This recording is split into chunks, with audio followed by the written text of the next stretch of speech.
ओम शांति।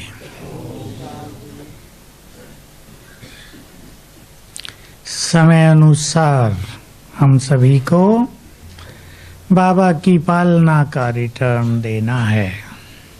आज मुख्य चर्चा इस बात पे करेंगे। देना है ना? क्या चाहता है बाबा हमसे? और रोज सवेरे शाम बाबा के मिलन का सुंदर अनुभव भी करना है। हम इस पे चर्चा कर चुके हैं, सभी कर रहे होंगे। बिल्कुल बाबा से मिलन हुआ, दृष्टि मिली, वरदान मिला। ये रोज सवेरे एक बार बहुत अच्छी तरह, शाम को भी।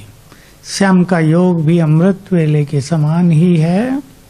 उसमें भी जितने अच्छे अनुभव होंगे उसका इफेक्ट अमृत वेले पर आएगा। तो बहुत अच्छा अभ्यास हमारा चलता रहेगा। इस बात पे सभी बहुत ध्यान दें। सूक्ष्म लोक में जाकर बाबा से बहुत अच्छा मिलन, बाप दादा, दृष्टि।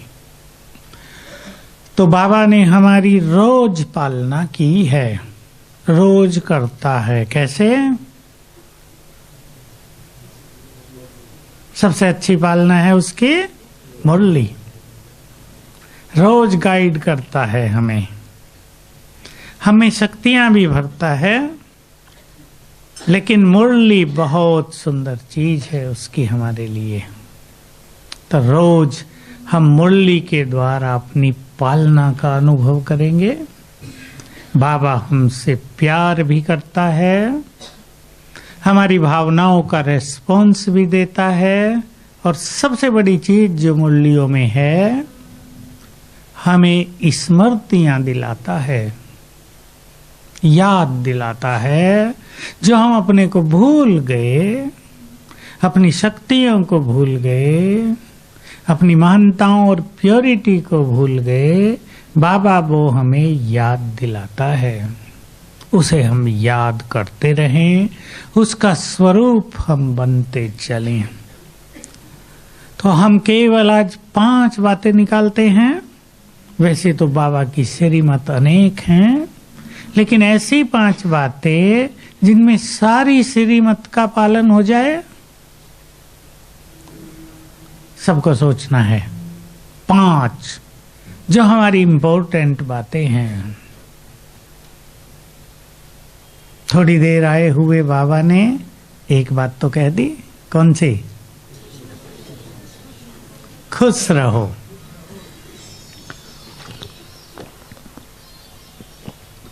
और सभी बाबा के बच्चे खुश रहते ही हैं। जो नहीं रहते उन्हें जरा सोच लेना है खुश रहने के लिए।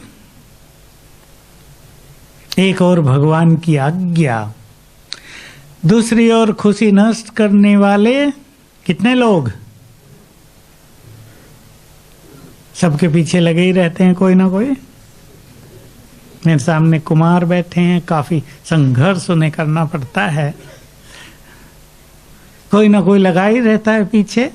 हर एक के साथ 2-4 तो जुड़े होते हैं ना, जो कहते हैं देखते हैं तुम कैसे खुश रहते हो, हमारे होते और तुम खुश हो ही नहीं सकता। और बाबा कहता है मेरे बच्चे और खुश नहीं, दोनों चैलेंज हैं। अब देख लो विजय किसकी होती है।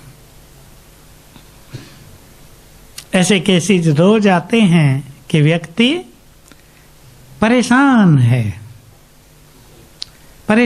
है, नो विदाउट रीजन, कोई कारण नहीं, लेकिन उसको अब खुशी खत्म हो चुकी है।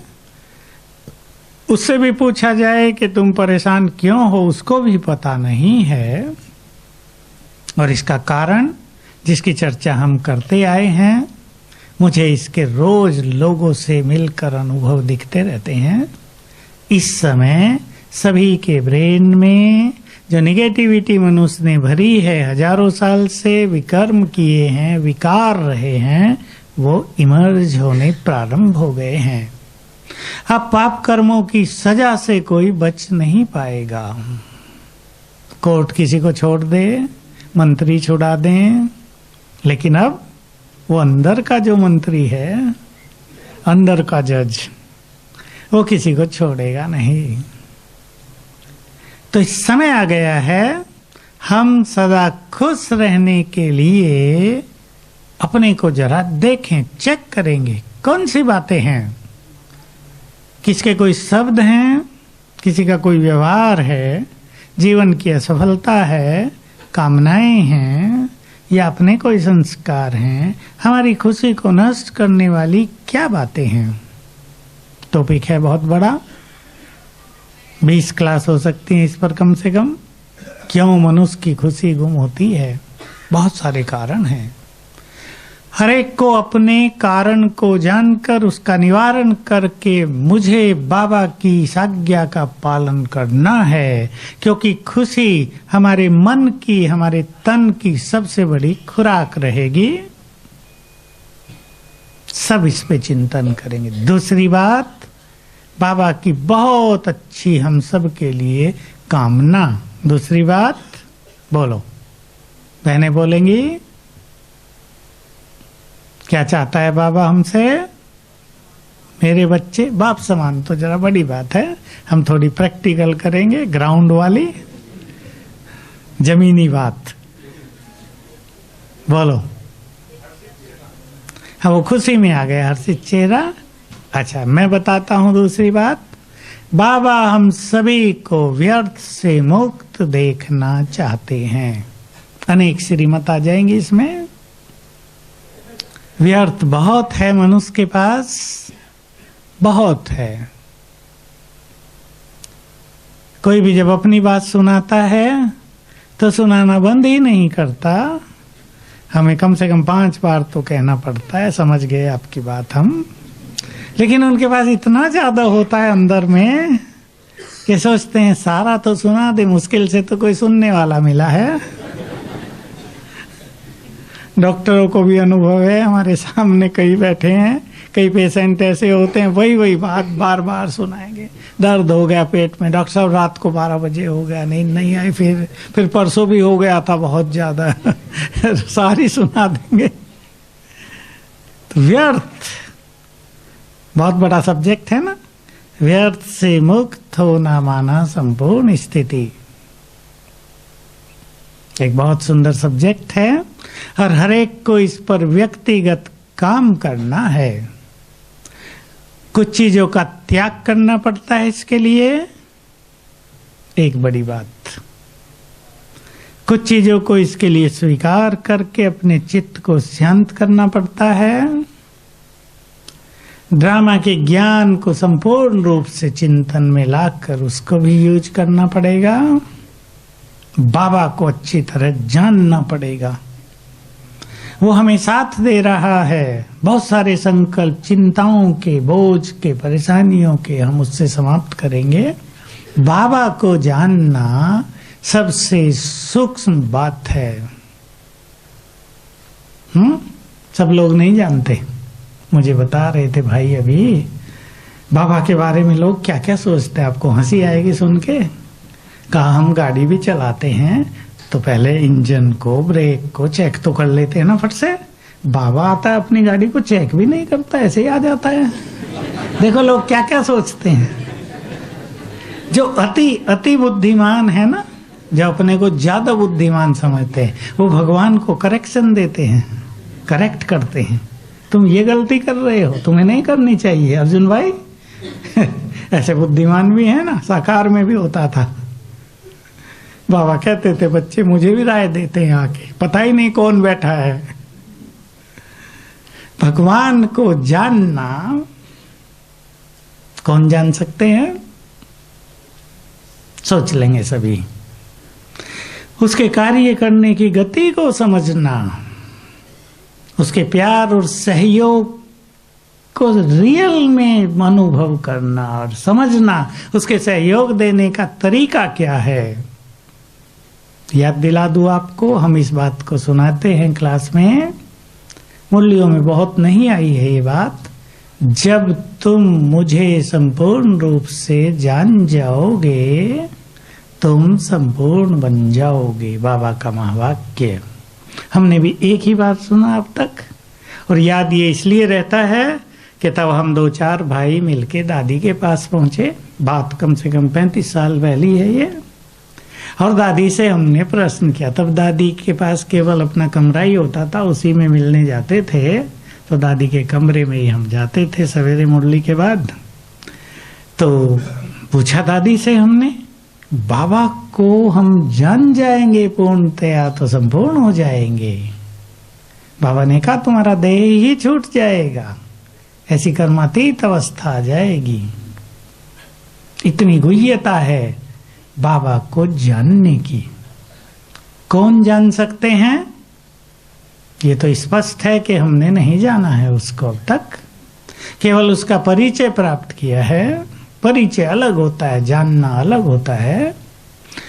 जैसे जैसे हम स्वयं को पूरी तरह जानते जाएंगे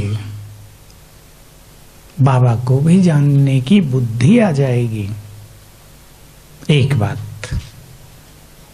दूसरी बात, जिसने अपनी बुद्धि को बहुत रिफाइन बनाया है, विवेक से भरपूर किया है, सद्ज्ञान जो बाबा ने हमें दिया है, वो संपूर्ण विवेक जिसने अपनी रिफाइन बुद्धि में भर लिया। रिफाइन बुद्धि को आप जानते हो, संपूर्ण पवित्र बुद्धि।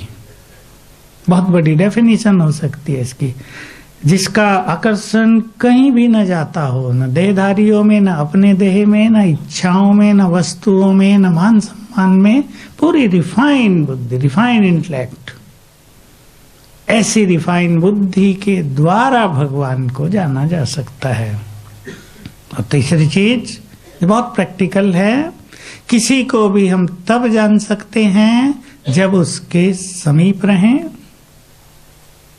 बुद्धि से बाबा के समीप रहना, पास रहना, अर्थात योग युक्त रहने वाले उसे जानते जाएंगे। इसलिए जब हम निरंतर योग युक्त हो जाएंगे तब उसे संपूर्ण रूप से जान जाएंगे। ब्रह्मा बाबा के बारे में हम सब बहुत अच्छी अच्छी बातें सुनते हैं, करते हैं, लेकिन ब्रह्मा बाबा को शिव बाबा ने कुछ स्पेशल चीजें दे दी थी जो लोग नहीं जानते। उसे अधिकार दे दिया थे बहुत सारे, अपनी संपूर्ण सत्ता उसको सौंपी हुई थी। जैसे सतयुग में संपूर्ण सत्ता लक्ष्मी नारायण के हाथ में होगी, जिसे हम विष्णु कहते हैं, कंबाइंड स्वरूप, वैसे ही संगम युग पर संपूर्ण सत्ता परम सत्ता ने ब्रह्मा बाबा को सौंप दी थी, संपूर्ण अधिकार। उसने ही बाबा को संपूर्ण रूप से पहचाना था, क्योंकि बाबा निरंतर योग युक्त थे, विशेष रूप से आखिरी 3 साल मामा के जाने के बाद बाबा को निरंतर योग युक्त रहने की ही धुन थी। ऐसे शरीरी थे कि कोई भी सामने आता था दृष्टि देते थे और वो उड़ जाते थे। हम सब तब भी सोचते थे कि ये शिव बाबा की बात है, पर वो ब्रह्मा बाबा की अपनी तपस्या थी। तो हम बाबा को जाने और अपने मन को व्यर्थ से मुक्त करें, लक्ष्य बनाएं, लक्ष्य बनाएंगे। क्योंकि कईयों का ये प्रश्न उठता है कि व्यर्थ तो छूटता नहीं है, व्यर्थ तो वश में नहीं है, वो तो चलता ही रहता है, हम नहीं चाहते फिर भी चलता है और हम उसमें बहते चले जाते हैं। परंतु हमें मन के मालिक बनना है, इसलिए इसी के साथ हम स्वमान लेंगे, स्वराज्य अधिकारी। और उससे पहले मास्टर सर्वशक्तिवान, दोनों को साथ करेंगे। स्वराज्य अधिकारी, स्वयं का राजा बहुत पावरफुल होना चाहिए। जो पावरफुल आत्मा वही स्वयं पर राज कर सकेगी। तो मैं मास्टर सर्वशक्तिवान हूँ, स्वराज्य अधिकारी हूँ, मन का मालिक हूँ। इस बात को बहुत अच्छी तरह रोज रोज फीलिंग में लाना होगा। ये गुड फीलिंग अपने को सभी देंगे, इसके महत्व को सभी समझ लें। मैं मन और बुद्धि की मालिक हूँ, ये मेरे अधिकार में हैं और ये दोनों मेरे आदेश का पालन करेंगे ही। ठीक बात है। रियलाइज करें सभी इस फैक्ट को। मालिक अगर शक्तिशाली है तो सब उसकी आज्ञा का पालन करेंगे। मालिक अगर मालिकपन के नशे में नहीं है और कमजोर है तो उसकी अवज्ञा करने लगेंगे। हम भी मालिक बन जाएं और शक्तिशाली, तो मन बुद्धि हमारे हर आदेश का पालन करेंगे। अच्छी प्रैक्टिस करनी पड़ेगी, एक दिन में नहीं हो जाएगा, कहने से नहीं हो जाएगा, लंबी साधनाओं की जरूरत है। इसके लिए ही बाबा कहते हैं लंबे काल का अभ्यास। स्वराज अधिकारी पर बाबा बहुत ध्यान दिलाते हैं। तीसरी बाबा की विशेष इच्छा, बोलो 5 बातें ही करेंगे हम।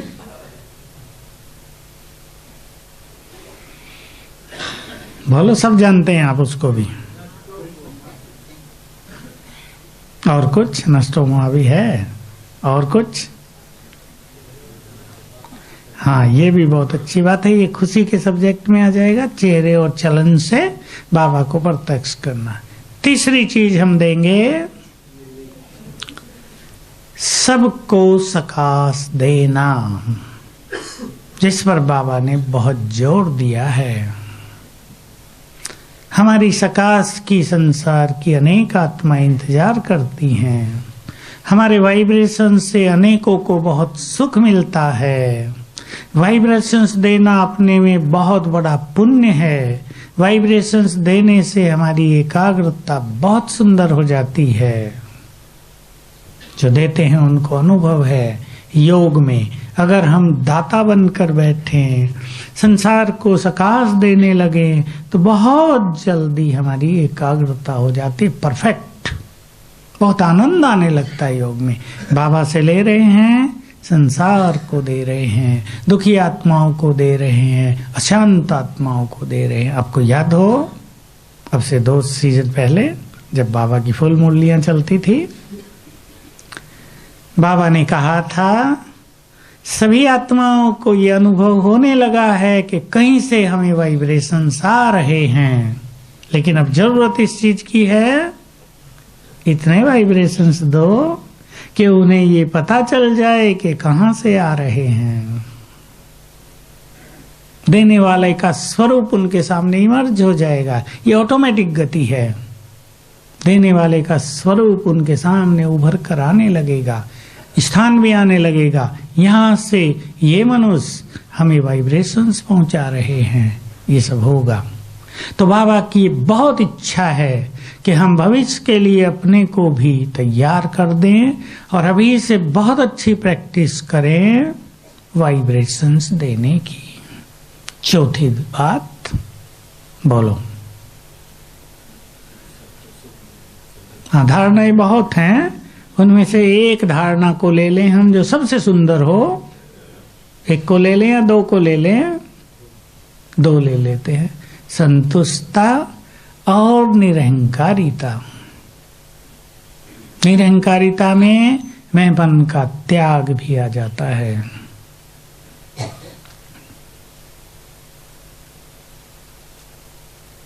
इस पे चर्चा करेंगे। और 5वीं बात लेंगे बेफिक्र बादशाह। बहुत नशा, बहुत स्वमान, इसमें योग भी आ जाएगा।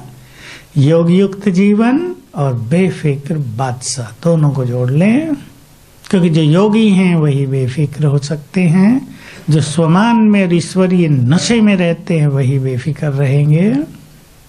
तो हमारा योग भी बहुत सुंदर हो, हम बेफिक्र बादशाह बन जाएं, संतुष्ट आत्मा हो जाएं, मैंपन और अहंकार का संपूर्ण तरह से त्याग कर दें, बहुत खुश रहने लगे और व्यर्थ से मुक्त हो जाएं। व्यर्थ से मुक्त होने के साथ साथ एक सुंदर बात और इसमें जोड़ लें, श्रेष्ठ संकल्पों का आनंद भी लेंगे। श्रेष्ठ संकल्पों का आनंद। बंद कर लो भाई, आता नहीं बंद करना, पड़ोसी मदद करे। हो गया। श्रेष्ठ संकल्पों का आनंद भी लेंगे। और श्रेष्ठ संकल्प हमें कहां से मिलते हैं? कुछ भी ज्यादा याद ना आए आपको, स्वमान के संकल्प श्रेष्ठ संकल्प हैं। नशा हो जाए, बाबा ने मुझे विश्व कल्याणकारी का टाइटल दिया है, मुझे विश्व का कल्याण करना है, तो अनेक सुंदर विचार उठने लगेंगे। जिनका मुझे कल्याण करना है तो मैं उनके लिए गलत भावना कैसे रख सकता हूँ? जिनका मुझे कल्याण करना है मैं उनके लिए ईर्ष्या कैसे रख सकती हूँ? जिनका मुझे कल्याण करना है मैं उन्हें दुख भला कैसे दे सकता हूँ? एक बहुत सुंदर चिंतन प्रारंभ हो जाएगा। तो श्रेष्ठ चिंतन व्यर्थ चिंतन को आप ही समाप्त कर देता है। ये बात सभी को ध्यान रखनी है। कन्याएं भी बहुत बैठी हैं जिनके पास अभी कम ज्ञान होगा, छोटी भी आई हैं। एक बात पर सभी बहुत अटेंशन देंगे।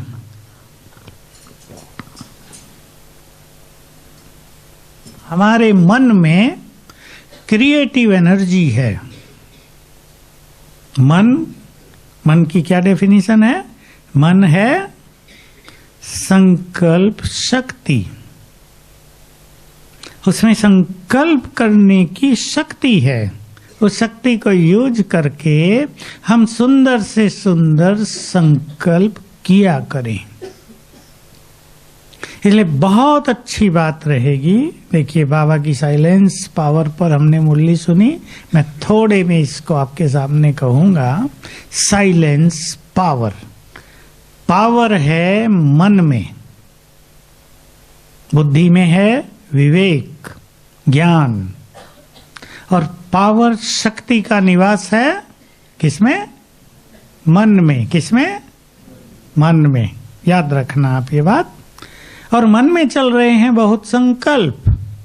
मन जब शांत हो जाए तो उससे बहुत पावरफुल वाइब्रेशंस चारों ओर फैलते हैं। ये है साइलेंस पावर। मन साइलेंट हो गया तो बहुत पावरफुल हो गया। ये है साइलेंस पावर। इसलिए मन में सुंदर संकल्पों की रचना, उससे मन व्यर्थ से मुक्त, और तब मन रहेगा साइलेंस पावर में। साइलेंट हो जाएगा माइंड।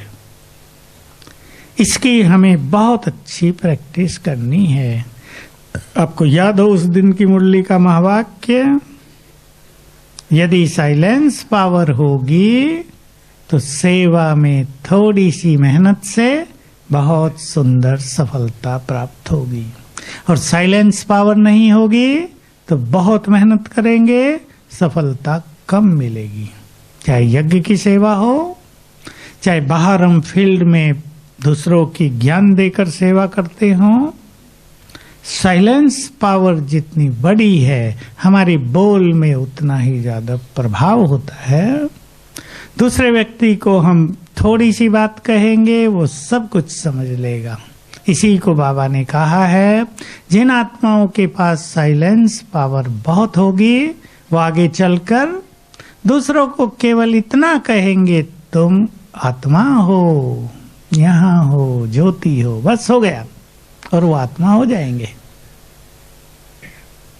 1 घंटा ज्ञान देने के बाद भी लोगों को ये समझ में नहीं आता कि मैं कौन हूं। पता है ना कोर्स देने वालों को?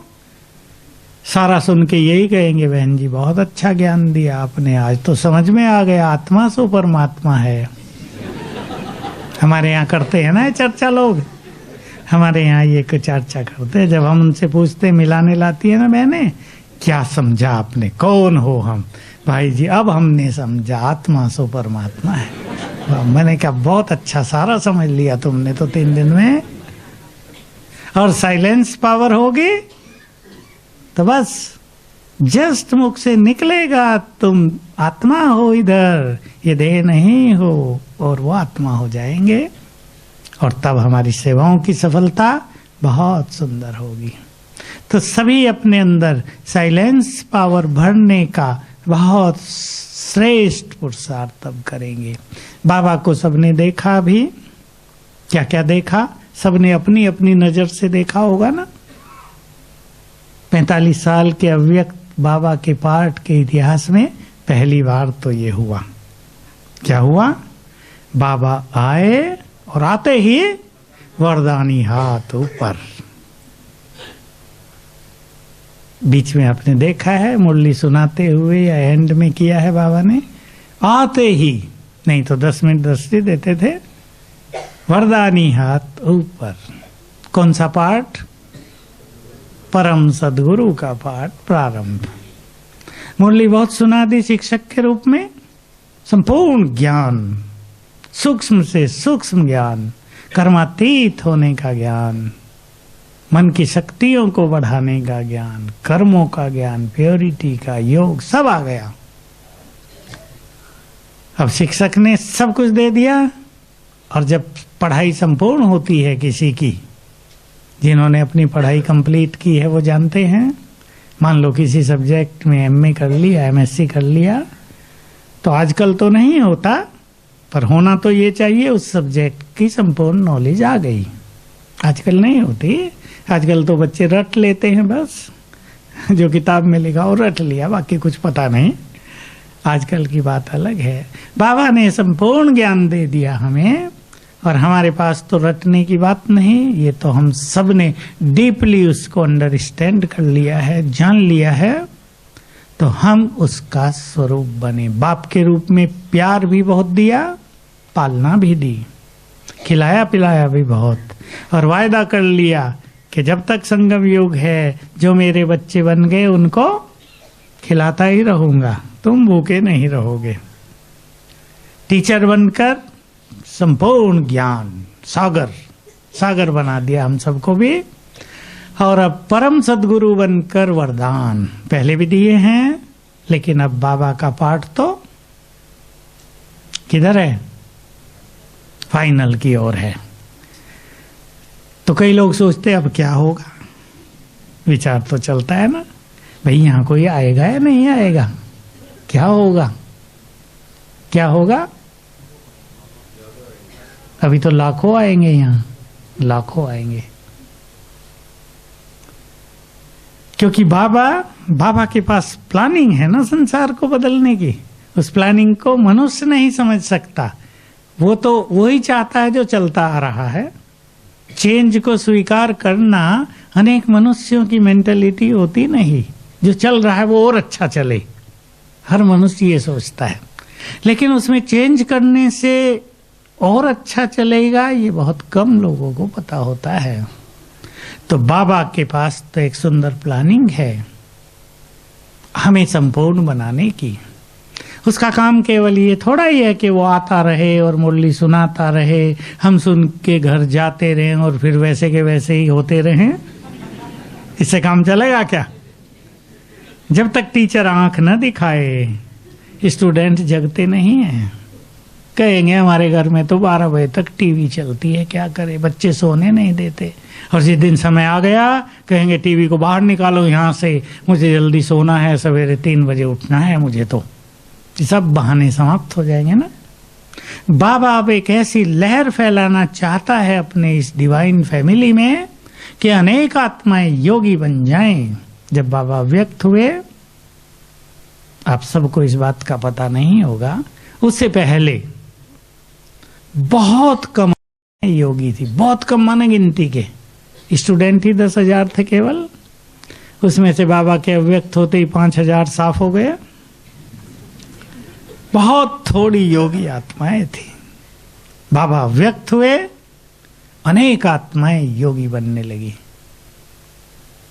तो बाबा को हमें संपूर्ण बनाना है, और वो उसका तरीका जानता है कि जब तक वो प्यार दे रहा है, आप जानते हैं, आप सबके बच्चे भी प्यार में क्या क्या करते हैं। तो अब उसे हमसे कुछ कठिन, हार्ड, इंटेंस तपस्या करानी है अवश्य। जब तक हम तपस्वी नहीं बनेंगे, जब तक संसार के पीछे भागना दौड़ना नहीं छोड़ेंगे, तब तक न वैराग आएगा न कोई योगी बनेगा। योगी तो अभी भी है बाबा के पास, बहुत है। मैं अपने शांतिवन में देखता हूँ कई आत्माएं बहुत अच्छे पुरुषार्थी हैं, लेकिन चुप है बेचारे। मैं बेचारे इसलिए नहीं कह रहा हूँ, कुछ नहीं है, पर वो कहीं दिखावा नहीं करते, वो अपने श्रेष्ठ पुरुषार्थ में लगे रहते हैं, चुपचाप अपनी सेवाएं करते हैं। किसी ने बहुत अच्छा SMS आज भेजा था, मैं शब्द पूरे भूल रहा हूँ, सेवा रहते ऐसे चुपचाप रहो कि सफलता खुद शोर मचाने लगे। बहुत अच्छे शब्द थे, हम भी सुन के बड़े खुश हुए कि कितना अच्छा लिखा किसी ने। जो गुप्त हैं, जो श्रेष्ठ पुरुषार्थ कर रहे हैं, सफलता उनके चरणों में आएगी। तो सभी अब समय को पहचानते हुए अपनी गति को तेज करें। हैं बाबा तो भोग भी देखा ना आपने? नहीं, बाबा को भोग आदि का बहुत खिला लिया अब तो वो करो जो मैं चाहता हूँ, यही चाहता है ना बाबा। यही उसके लिए हमारा प्यार है कि हम वो सब कुछ कर लें जो वो चाहता है। हम उसे खिलाते पिलाते तो रहें, उसको गले भी मिलते रहें, उसकी महिमा भी बहुत गाते रहें, बाबा तुम कितने प्यारे हो। लेकिन बाबा तो कहेगा मैं तो प्यारा हूं, पर तुम्हारा क्या हाल है? तुम बड़े मीठे हो बाबा, मेरे बाबा, वाह वाह बाबा। कहेगा तुम क्या हो वो तो जरा देखो, मैं तो हूं ही। उसका गुणगान करने से क्या होगा? अब ऐसे बनो संसार तुम्हारा गुणगान करे और तुम्हारे साथ बाबा से जुट जाए, ये चाहते हैं ना बाबा।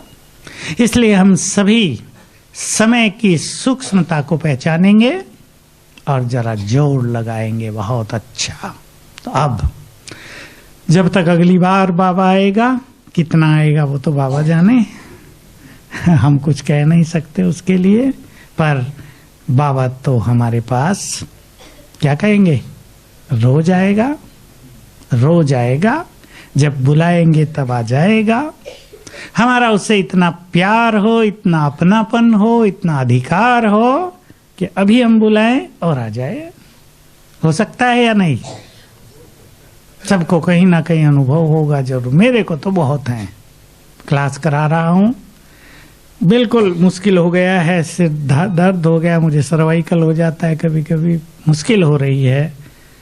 बाबा को कहा बाबा आ जाओ जरा, और बस विद इन नो टाइम भूल गया मैं सब कुछ अपना उधर, और मेरे से मैं भूलता जा रहा था कि मुझे क्या क्लास करानी। ये दर्द ऐसा हो जाता है गर्दन का, ब्रेन को ऐसा इफेक्ट कर देता है कि भुला देता है। मैं सोच रहा था मैं क्या आगे क्लास कराऊं, बाबा को बुलाया और फिर ये भूल गया कि अब क्या कराऊं, वो तो होने लगा। फिर बहुत अच्छे अनुभव इस चीज के होते हैं। सभी बाबा के आह्वान के सुंदर अनुभव जीवन में करें, बहुत बड़ी चीज है। अब जिन चीजों की हमें भविष्य में जरूरत होगी, बाबा का आह्वान करते ही बाबा आ जाए, समय पर हमें अपना श्रेष्ठ स्वमान तुरंत याद आ जाए, तो उसी तरह का काम होने लगेगा। देखिए, जिन आत्माओं ने, मैं एक उदाहरण देता हूं, किसी बहन ने बहुत अच्छा अभ्यास कर लिया, मैं इष्ट देवी हूँ, अष्टभुजाधारी देवी हूँ, दुर्गा माता हूँ, मैं बहुत अभ्यास कर लिया स्वमान का। अब वो कहीं हैं, एकदम झंझट होने लगा, भगदड़ मच गई, कहा बम गिरा दिया गया, ये हो गया वो हो गया। वो बिना घबराए याद करे मैं अष्टभुजाधारी देवी हूँ, तो फट से उसका वो स्वरूप इमर्ज हो जाएगा, और जो वहां होंगे सबको दिखाई देगा दुर्गा देवी है यहाँ। सब शांत, सब झंझट मारा मारी एक झटके में शांत। तो समय पर हम बाबा को बुलाना न भूलें, समय पर श्रेष्ठ स्मृतियों को भूल न जाएं। इसके लिए हमें निर्भय भी बनना है, बहुत धैर्य चित्त बनना है कि हमारे आसपास होने वाली घटनाओं का बुरा इफेक्ट हम पे ना आ जाए। योग युक्त रहने का लंबे काल से सबको अभ्यास करना है, क्योंकि जब विनाश काल होगा तो कोई योग नहीं कर पाएगा। योग केवल वो करेंगे जिनको लंबे काल का अभ्यास है, जिन्होंने समर्पण भाव से जीवन जिया है। क्योंकि फाइनल विनाश से पहले इस संसार में क्या होगा, शुरू हो गया है वो मानसिक सबको प्रॉब्लम्स होंगी, सफरिंग्स होंगी, मेंटल सफरिंग्स। मानसिक रूप से बहुत पीड़ित होगा मनुष्य, क्योंकि जो मैंने आपको कहा इमर्ज होने लगा है। वो चाहे ब्राह्मण हो चाहे नॉन बीके हो, सबको इस गति से गुजरना पड़ेगा। जिसने अपने अंदर गंदगी बहुत भरी है ब्रेन में, उसको बहुत तकलीफ होगी, खाली महसूस करेंगे वो अपने को। बाबा को बुलाना ही भूल जाएंगे, बाबा की शिकायत करने लगेंगे, बाबा आप हमें मदद नहीं कर रहे, आप तो आते ही नहीं, हम तो बुलाते हैं, रोज तो कहा था जब बुलाओगे आ जाऊंगा, आपने तो कहा था प्यार से कहना मेरा बाबा, और बाबा हाजिर। मैं तो 10 बार कहा मेरा बाबा, सुनवाई हुई नहीं, आप सुनते ही नहीं मेरी, कहाँ बिजी हो गए, शिकायतें होने लगेंगी। लंबे काल का योग युक्त रहने का अभ्यास। इसलिए पहले मैं कहूंगा जो समर्पित भाई बहने यहाँ बैठे हैं, अब हम सब वो पुरुषार्थ कर लें, वो सब कुछ कर लें जिसके लिए ये जीवन समर्पित किया है। ऐसे ही तो नहीं किया था ना कि बस मधुवन में जाके रहेंगे और सेवा करेंगे, यही तो लक्ष्य नहीं था ना। कुछ करने के लक्ष्य से यहाँ आए थे ना, अब वो करना है। याद कर लो फिर से, जब हमको समर्पित होने की तीव्र उत्कंठा थी तब हमारे मन में क्या क्या उमंगे थी। और यही बात मैं उनको कहूंगा जो सेवा में लगे हुए हैं, सब दूसरे अपने घर छोड़ के यहाँ आकर बस गए हैं। अब हम वो कर लें जिसके लिए हमने त्याग किया है। कन्याएं बैठी हैं बहुत, कन्याओं का त्याग भी बड़ा है। अब हम वो कर लें जिसके लिए ये त्याग किया है। और ये बहुत अच्छी तरह पहचान ले, जो भी कन्या और कुमारों के जीवन में समस्याएं आती हैं वो आपको बहुत स्ट्रांग बनाएंगी। केवल दृढ़ता पूर्वक खड़े रहें, हिले नहीं, अपने लक्ष्य से विचलित न हो, ये जरूरी है। और जितने श्रेष्ठ संकल्प मन में होंगे सफलता सहज होगी। जिसके माँ बाप साथ नहीं देते, सहज सफलता मिलेगी। मैं एक बात आपको याद दिला दूं, बहुत सुंदर बात है, मैंने यहाँ बताई है। अपना एक लक्ष्य बनाएं, छोटे छोटे लक्ष्य, और उसे उठकर 7 बार लिख दें कागज पे सच्चे मन से। मान लो आपको आपके माँ बाप शादी के लिए परेशान कर रहे हैं, लक्ष्य रख दो, लिख दो, मुझे तो बाबा की आज्ञा मानकर संपूर्ण पवित्र बनना है। मान लो आपको लक्ष्य है कि मुझे आज अपने योग के चार्ट को 5 घंटे करना है, लिख दो 7 बार, आज मेरा योग चार्ट 5 घंटे रहेगा। आपको संकल्प है मुझे तो हर हाल में खुश रहना है, कोई मेरी खुशी को छीन नहीं सकता, 7 बार लिखो, आज से मैं खुश रहूंगी। तो क्या होगा, ब्रेन की संपूर्ण शक्तियां आपको उस लक्ष्य को प्राप्त कराने में एक साथ लग जाएंगी। चाहे वो दूसरों को बदलने की बात हो, आपके मन के वाइब्रेशंस दूसरों को बदलेंगे। खुशी में रहना लक्ष्य बना लिया तो खुशी को नष्ट करने वाली जो बातें हैं, ब्रेन की शक्तियां उनको नष्ट करेंगी और आपको खुश रहने का मार्ग प्रशस्त करेंगी। ऐसे छोटे छोटे लक्ष्य, मुझे तो ये बनना है, मुझे 1 साल में ये बनना है, हर एक सोच ले अपना अपना। बाप समान बनना ये नहीं, ये बहुत बड़ी चीज है। ये स्थिति धीरे धीरे आएगी महान योगियों की आएगी, केवल जो महान त्यागी हैं उनकी आएगी। बाकी लक्ष्य बनाए अपने प्रैक्टिकल। मुझे योग इतना करना है, मुझे अपनी प्योरिटी को ऐसा करना है, मुझे अपने संबंधों को ऐसा बनाना है। तो ब्रेन की समस्त शक्तियां उस चीज को प्राप्त कराने में पूरी तरह लग जाएंगी। बहुत बड़ी शक्तियां हैं मनुष्य के ब्रेन में, हर एक के ब्रेन में मन की शक्ति और ब्रेन की शक्तियां दोनों मिल जाएंगी। इसका सभी बहुत सुंदर अभ्यास करेंगे। तो हम सभी अब स्वचिंतन करें। बिल्कुल संगम युग अपनी अंतिम परछाइयों की ओर चल रहा है, अंतिम परछाई डालने लगा है। अब हम देखेंगे, मुझे तो साफ फील होता है कि हमारे संपूर्ण कार्य में एक बड़ा परिवर्तन आएगा। लेकिन जब परिवर्तन होता है तो उससे पहले थोड़ा सा, आप जानते हैं क्या क्या होता है। मकान भी नया बनाना, हम उसको तोड़ेंगे, कैसा लगता है। परीक्षा में बहुत अच्छी सफलता पाने के लिए विद्यार्थी को कितनी मेहनत कुछ समय कर देनी पड़ती है, 2-3 मास। खाना भी छोड़ेगा, टीवी भी छोड़ेगा, नींद भी कम करेगा। तो एक ऐसे समय से हम गुजरेंगे कुछ काल के लिए जब अप्स एंड डाउन्स बहुत होंगे, लेकिन उसके बाद ये बाबा का बगीचा संसार में सुगंध फैलाएगा। महान आत्माएं संसार को बहुत कुछ देने वाली होंगी, जय जयकार हो जाएगी। सभी इसको अपना लक्ष्य बना लें, अपने को बहुत मजबूत भी करें ताकि आने वाले चैलेंजेस को हम हंसते हंसते पार करें। ठीक है, अब वो करना है जिसके लिए ये जीवन मिला है।